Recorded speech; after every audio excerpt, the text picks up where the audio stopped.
Greetings, aspirants. Welcome back to the Daily Current Affairs by CivicCentre IAS, where we will try to discuss the important articles relevant to the UPSC CSE prelims perspective. So, displayed are the topics which we're going to discuss today.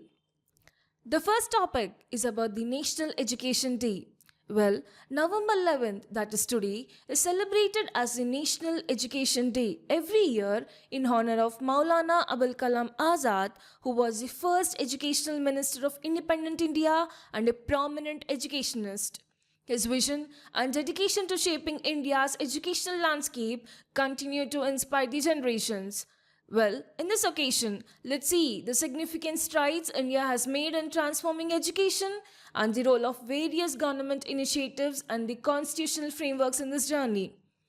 So, let's begin with the constitutional and legal framework that has laid the foundation for a better education system in India. Know that under the Article 21A of the Constitution of India, free and compulsory education for the children between the ages of 6 to 14 is a fundamental right. Well, this provision was enacted through the 86th Amendment to the Constitution, ensuring that every child has the right to access the quality education. Building on this right, the Right to Education Act in the year 2009 came into effect on the April 1st, 2010, ensuring that every child receives a quality elementary education in a formal school that meets the prescribed standards and norms.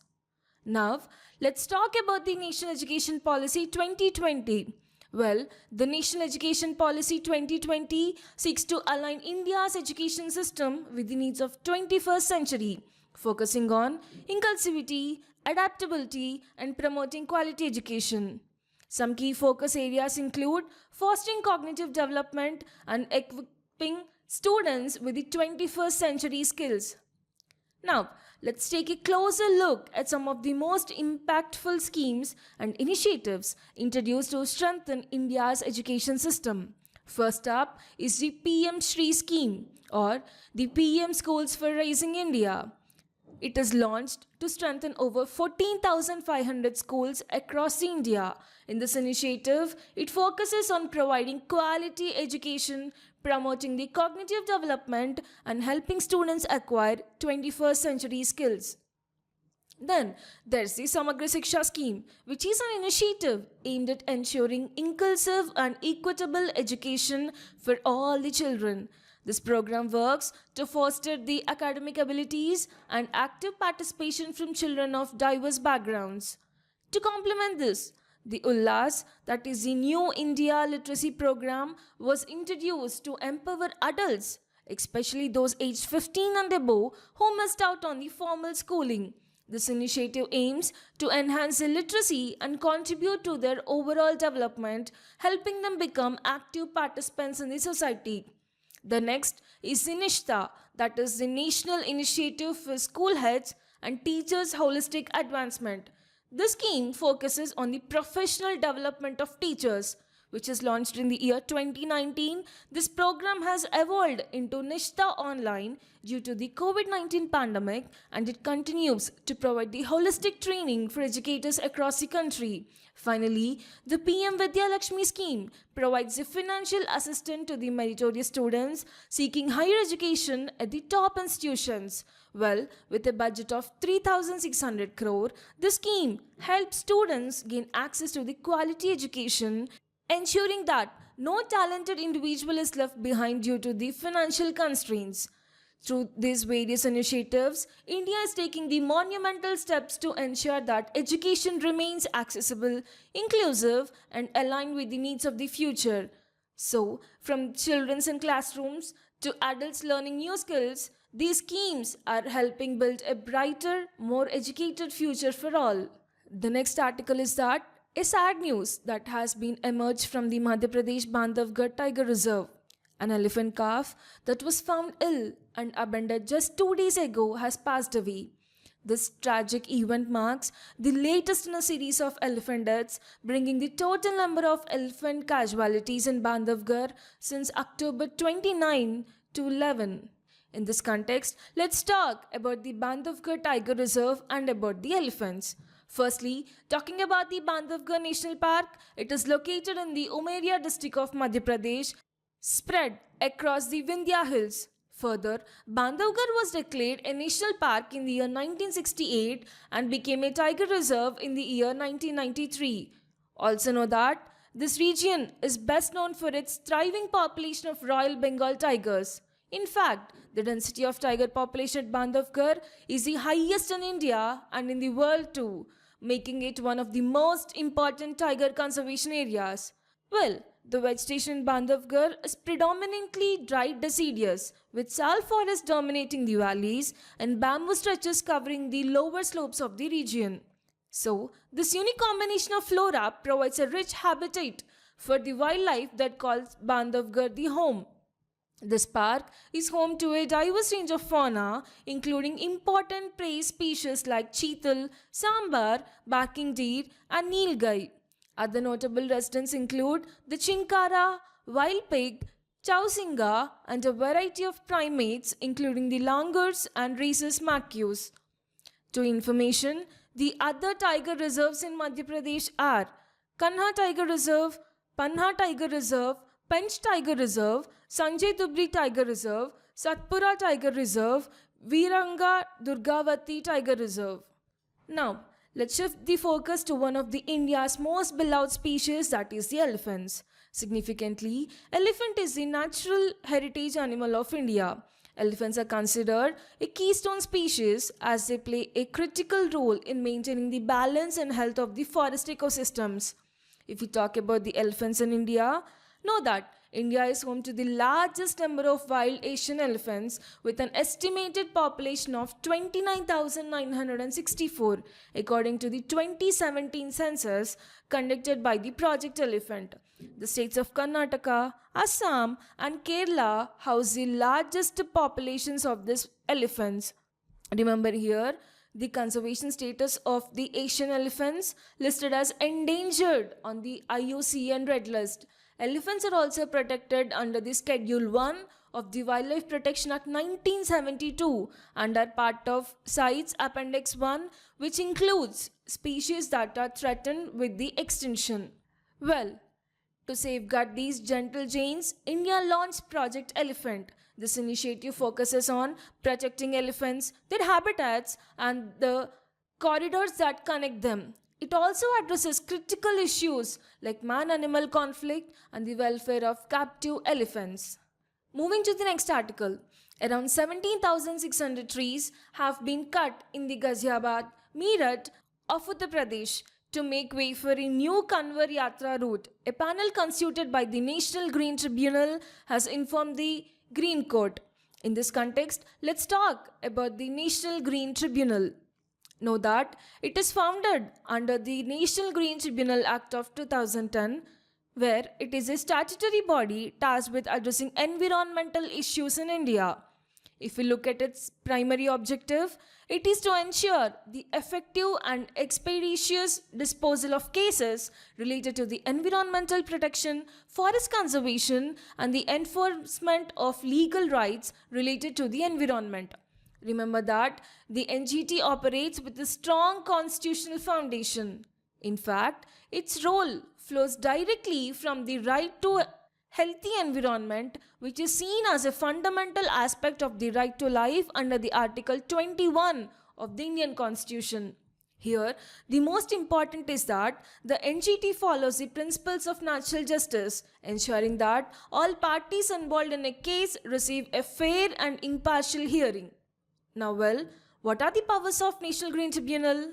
See here, one of the key powers of NGT is the adjudication. This means that the tribunal has the authority to hear and decide on cases relating to the protection of the environment, conservation of forest, and safeguarding other natural resources. The NGT also ensures that legal rights of the individuals or communities affected by the environmental violations are enforced.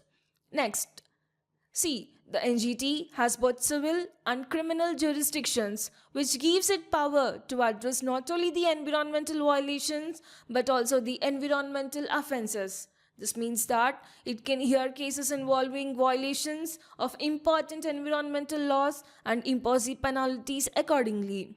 Further, the tribunal has a jurisdiction over a wide range of environmental laws, including the Water Prevention and Control of Pollution Act 1974, the Air Prevention and Control of Pollution Act 1981, the Environmental Protection Act 1986, and several others. These laws help in regulating pollution, conserving biodiversity, and ensuring sustainable management of natural resources. Additionally, to ensure the accountability, the NGT also enforces strict penalties for the non-compliance. These penalties can include imprisonment of up to 3 years, fines up to 10 crore rupees, or both, depending on the nature and the seriousness of the violation. And what sets the NGT apart is its summum powers. This means that Tribunal has a unique ability to take up environmental issues across the country even without a specific case being filed. Now moving to the next article, it is that every year lightning strikes kill approximately 24,000 people globally. In India alone, there are 2,887 people lost their lives due to lightning strikes in the year 2022. Despite this alarming statistic, there have been a growing calls for the lightning strikes to be officially declared a natural disaster, enabling the survivors to access the necessary protection and support through the institutional mechanism. Well, in this context, let's talk about the lightning and one of its preventive measure, that is the lightning rod. Know that lightning is an electric discharge that occurs between the charged particles in the atmosphere and the ground. The process begins when the electric charge builds up within a thundercloud. As these charges accumulate, the air can no longer resist the movement of these electric charges, leading to a powerful discharge in the form of lightning.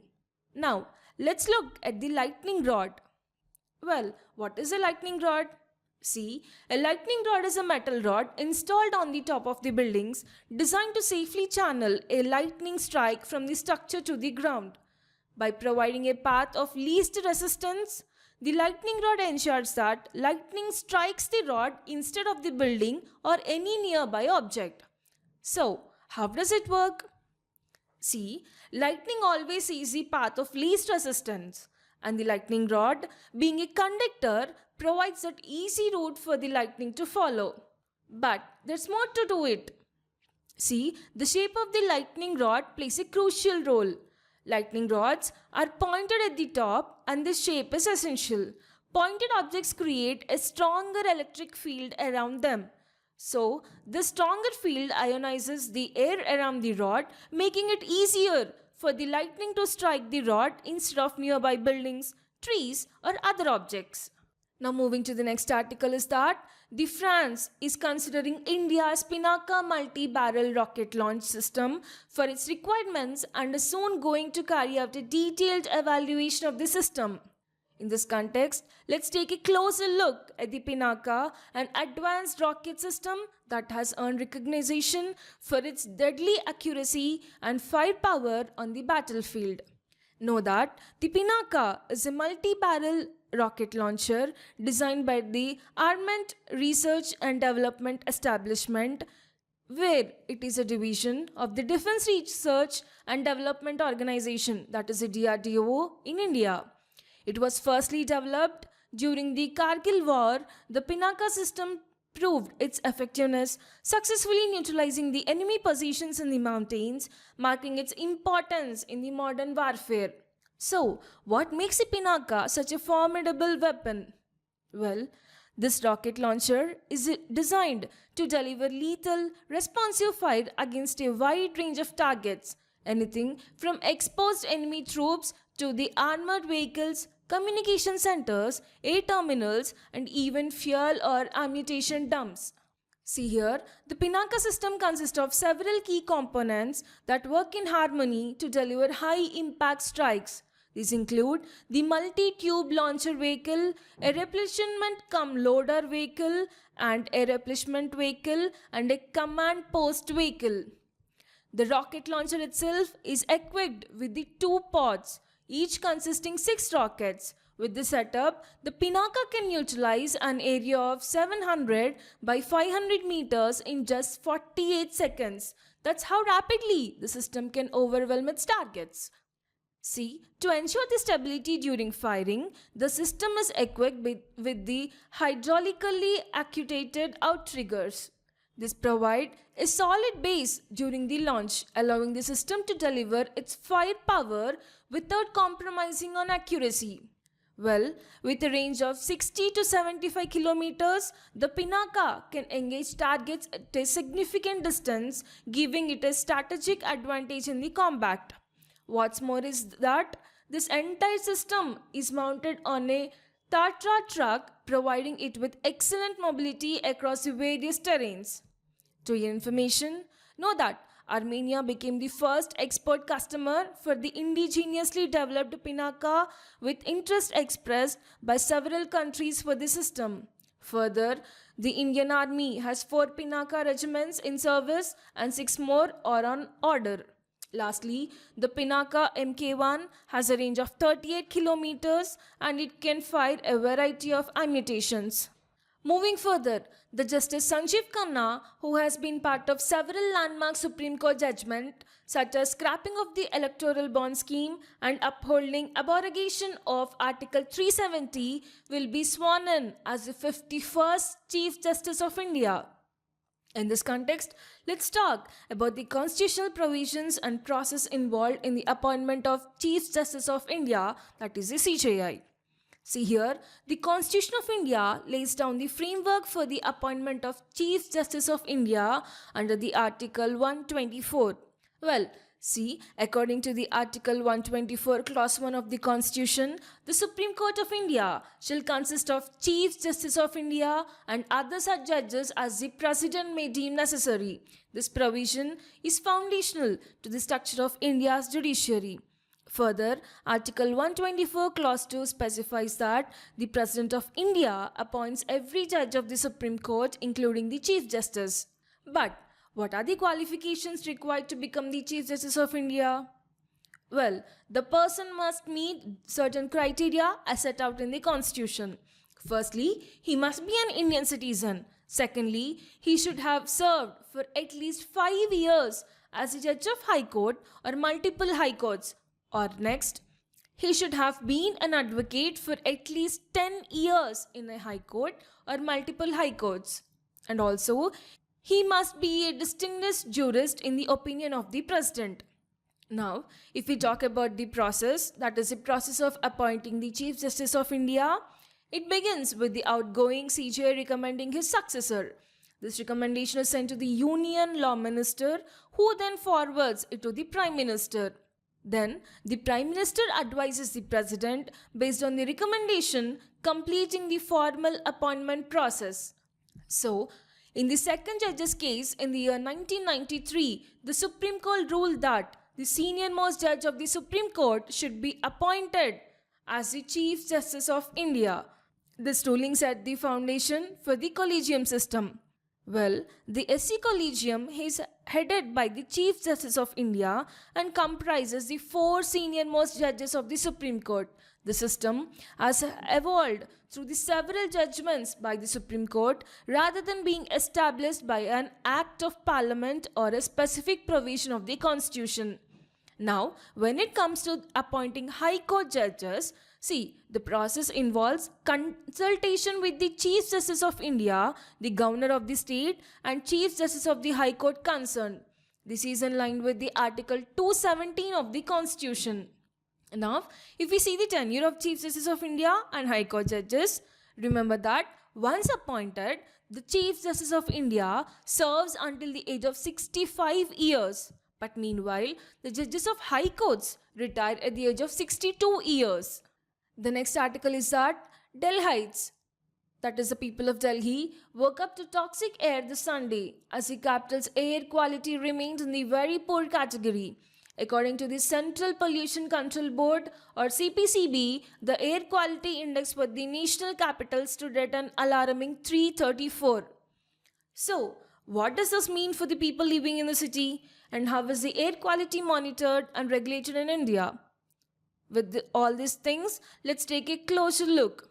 First, let's discuss about the Central Pollution Control Board. See, the CPCB plays a crucial role in monitoring and controlling pollution levels across the country. Well, know that it was established in the year 1974 under the Water Prevention and Control of Pollution Act and later entrusted with the powers under the Air Prevention and Control of Pollution Act in the year 1981. Well, it is a statutory body. So, it works under the Ministry of Environment, Forest and Climate Change and provides technical services to help enforce the provisions of the Environmental Protection Act of 1986. But what does the CPCB do exactly?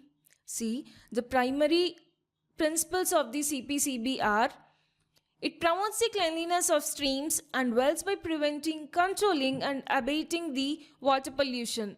It also works to improve the quality of air and takes in measures to prevent, control or abate air pollution across the country. One of its key initiatives is the National Air Quality Monitoring Program, which tracks the air quality status and trends across the India. To keep track of air quality, the Air Quality Index or AQI is used. See here, the AQI is a tool designed to provide real-time information on the air quality in different areas, helping the public understand how polluted the air is and what impact it may have on health. So this is given by the CPCB.